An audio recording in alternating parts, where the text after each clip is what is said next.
Commercial real estate is going to be an $8.17 trillion market globally. Dubai is already ahead of both. With zero income tax, zero capital gains tax, and who actually buys into this? Same report also puts Dubai commercial yields at 6 to 8%, and commercial sits at around 3% of the total market. Grade A commercials are genuinely scarce. AD 19.5 billion in commercial transaction in just the first 6 months of 2026.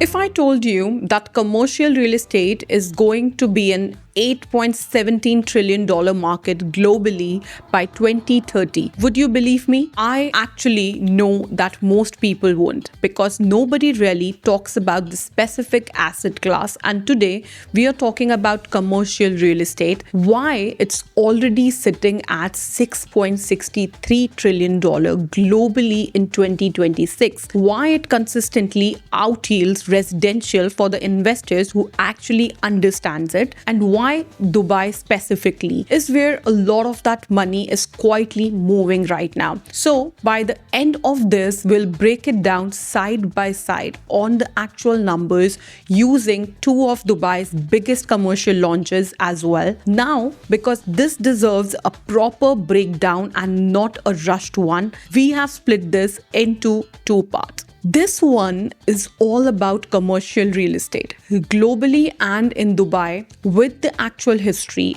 and the actual data behind it. In part 2, we get into the projects themselves, review it spec by spec and score, so you know exactly which one fits which kind of portfolio. So let's get into it. But first, let's properly walk through commercial real estate as an asset class. Let me start with what commercial real estate actually is, because most people I know define it too simply. They just think of office towers or a mall, but the fuller picture is this.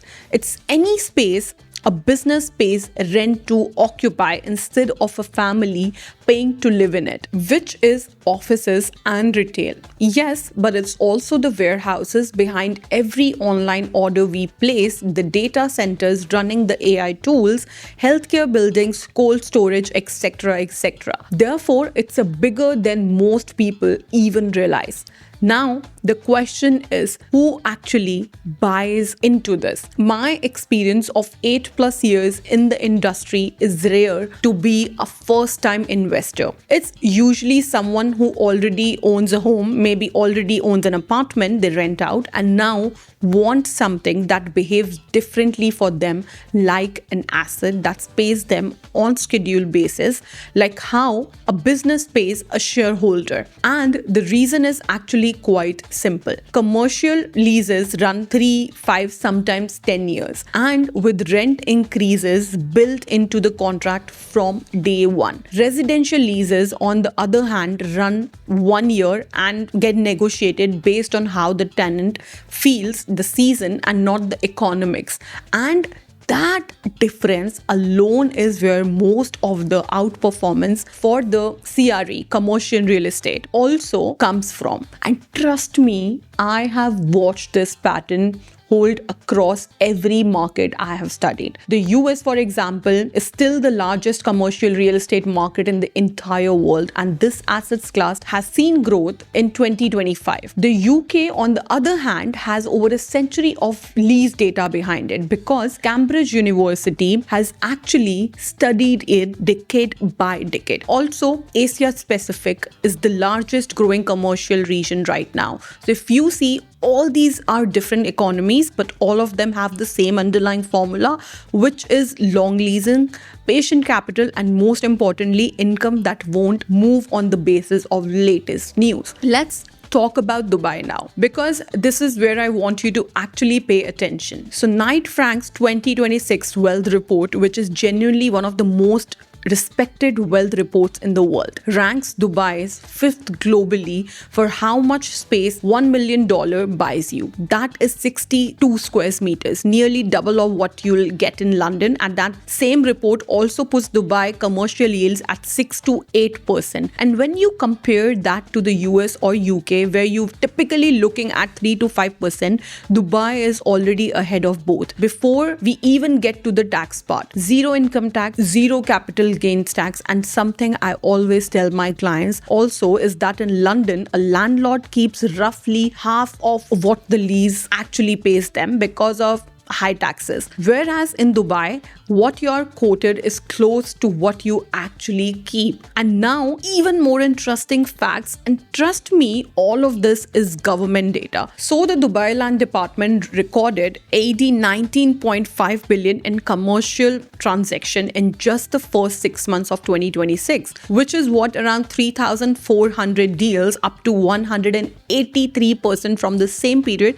last year. And office space alone made up more than 81% of that volume. And let me tell you, the average deal size has nearly doubled year on year, from AD 2.8 million to AD 5.7 million now. Here's something else worth knowing also before we get into the projects. Apartments in Dubai make up roughly 70% of Dubai real estate market. Villas and townhouses, another 20 to 25%. And commercial, on other hand, sits at around 3% of the total market.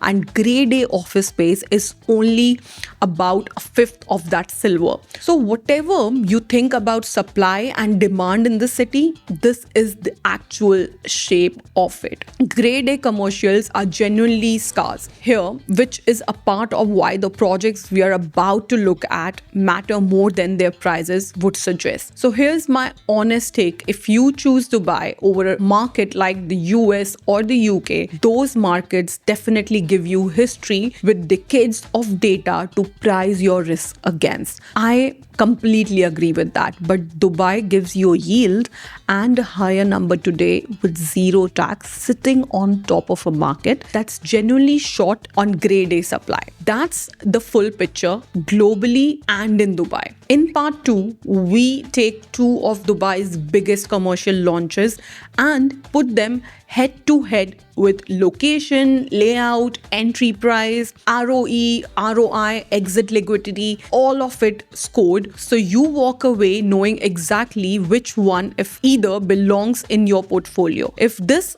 was useful, hit subscribe so part 2 lands in your feed the moment it's up. Drop any questions below. I read all of them and I'll answer the good ones before the part 2 goes live. See you in the next one.